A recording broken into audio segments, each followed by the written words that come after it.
Bienvenue dans cette vidéo détaillée consacrée au fonctionnement des boosters de fusée. Aujourd'hui, nous allons plonger dans le monde complexe de la réaction chimique qui se produit à l'intérieur d'un booster de fusée et explorer toutes les fonctionnalités scientifiques associées à ce processus fascinant. Lorsque nous parlons de réaction chimique dans un booster de fusée, nous parlons bien évidemment de la combustion du propergol solide, qui est le principal combustible utilisé. Le propergol solide est un mélange soigneusement formulé de substances chimiques hautement réactives, qui réagissent entre elles de manière exothermique pour produire une énorme quantité de gaz chaud et de chaleur. La réaction chimique qui se produit dans un booster de fusée est une réaction de combustion. Plus précisément, il s'agit d'une réaction de combustion exothermique, ce qui signifie qu'elle libère de la chaleur et de l'énergie lorsqu'elle se produit. La combustion du propergol solide est une réaction complexe qui implique plusieurs étapes. Tout d'abord, parlons des composants principaux du propergol solide. Il est généralement constitué de deux éléments principaux, le combustible et l'oxydant. Le combustible est une substance qui peut brûler et fournir de l'énergie lorsqu'il réagit avec l'oxydant.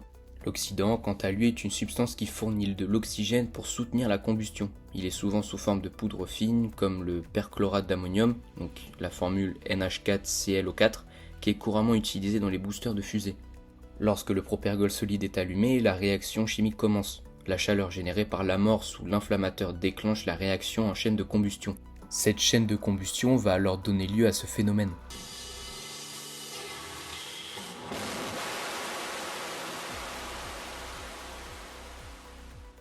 Dans cette réaction, le combustible réagit avec l'oxydant en présence d'une source d'énergie, telle que la chaleur, pour produire des gaz à haute pression, de la lumière et de la chaleur.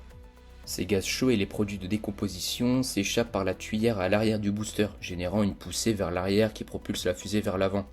Il est important de noter que la composition exacte du propergol solide peut varier en fonction des besoins spécifiques de la mission et des caractéristiques du lanceur spatial.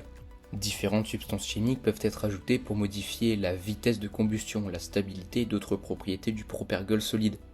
Les boosters sont généralement fixés à la base de la fusée principale à l'aide de dispositifs de fixation solide. Ces dispositifs peuvent être des boulons explosifs ou d'autres systèmes de libération mécanique. L'objectif est de maintenir les boosters en place pendant le lancement puis de les détacher une fois leur carburant épuisé. Le booster Raptor 2 utilisé par SpaceX est un élément essentiel de leur système de propulsion. Il se compose de plusieurs composants clés qui travaillent ensemble pour générer une poussée puissante et propulser la fusée dans l'espace. Tout d'abord, nous avons le boîtier du booster, qui est une structure robuste et résistante fabriquée à partir de matériaux tels que l'aluminium ou des composites avancés. Ce boîtier a pour rôle de contenir et de protéger les substances chimiques réactives utilisées dans la combustion du propergol solide. Il est conçu pour résister à des conditions extrêmes de pression et de température pendant la combustion. À l'intérieur du boîtier, nous trouvons le propergol solide. Il comprend généralement un combustible tel que le polybutadiène acrylonitrile et un oxydant comme le perchlorate d'ammonium. Lorsque le propergol solide est allumé, il subit une réaction de combustion exothermique libérant des gaz chauds et de l'énergie comme je l'ai dit précédemment. Le booster Raptor 2 est également équipé de dispositifs d'allumage tels que des amorceurs ou des dispositifs pyrotechniques. Ces dispositifs sont responsables de l'amorçage de la réaction chimique de combustion du propergol solide. Ils sont conçus pour fournir une source d'énergie telle que de la chaleur ou une décharge électrique qui déclenche la réaction en chaîne de combustion. Enfin, le booster Raptor 2 comprend une tuyère à l'arrière qui joue un rôle crucial dans la génération de la poussée. La tuyère est conçue pour diriger les gaz chauds produits par la combustion du propergol solide et les expulser à grande vitesse vers l'arrière. Cela crée une force d'action-réaction qui propulse la fusée vers l'avant.